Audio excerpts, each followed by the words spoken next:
থেকে আমি ভালো রয়েছি আসলে। আমি বুঝতে পারিনি যে আঞ্চলিক ভাষা দিয়ে এত দূর আগায় আসবো আমার একটু মোটা মেয়ে লোক পছন্দ হয়। দর্শক, আপনারা আঞ্চলিক ভাষার গুগলিতে যারা কুপকাত করে সেই এরকম একটা জনপ্রিয়, নন্দিত এবং ফেসবুক সেলিব্রিটি বলা যায় আমাদের শান্ত।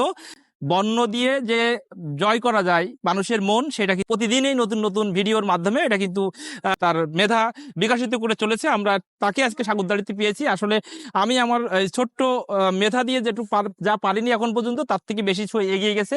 বয়সে ছোট হলেও সে যে কথায় আছে সাইজে ছোট হলেও লঙ্কা তেজ অনেক বেশি, সেইভাবে সে কিন্তু প্রতিদিন তার যোগ্যতার প্রমাণ দিয়ে যাচ্ছে এবং সে আরো বেশি দূরে এগিয়ে যাবে এই প্রত্যাশা করি।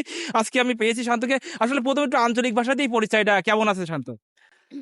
হ্যাঁ, এই তো আলহামদুলিল্লাহ ভালো আছি। আঞ্চলিক ভাষায় তো থেকে আমি ভালো রয়েছি।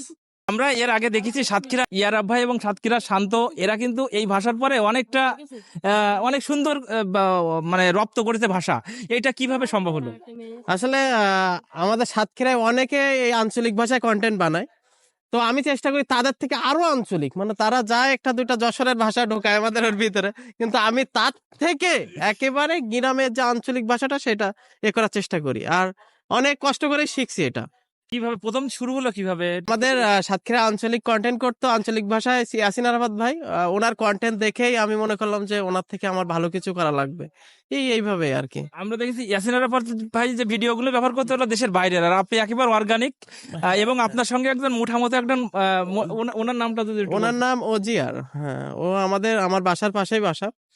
এখন উনি আমার সাথে আর কাজ করে না, উনি অন্য একটা চ্যানেলে কাজ করে। এখন আমি একাই কাজ করি আঞ্চলিক ভাষা। আসলে আমি বুঝতে পারিনি যে আঞ্চলিক ভাষা দিয়ে এত দূর আগায় আসবো। এখন প্রায় 6 লক্ষ ফলোয়ার্স আমার। তো আঞ্চলিক ভাষায় অনেক দূর আগে আসছে, আপনাদের দোয়া ভালোবাসায় সাপোর্ট দিচ্ছেন, এজন্য। ওদিকে এর পরে পরিকল্পনা কি? ভালো একটা মেয়ে লোক বিয়ে করা। আমার একটু মোটা মেয়ে লোক পছন্দ হয়। ওদিকে শান্তর এই স্বপ্ন হানি পূরণ হোক। আর ফানি শান্তর যে চ্যানেল আছে ইউটিউব বা ফেসবুক, আপনারা সবাই সাপোর্ট করবেন, তার একটা সুন্দর সঙ্গিনী হবে এমন প্রত্যাশায় যশোরের সাগরদাড়িতে বিদায় নিচ্ছি। সবাই ভালো থাকবেন, সুস্থ থাকবেন, আল্লাহ হাফেজ।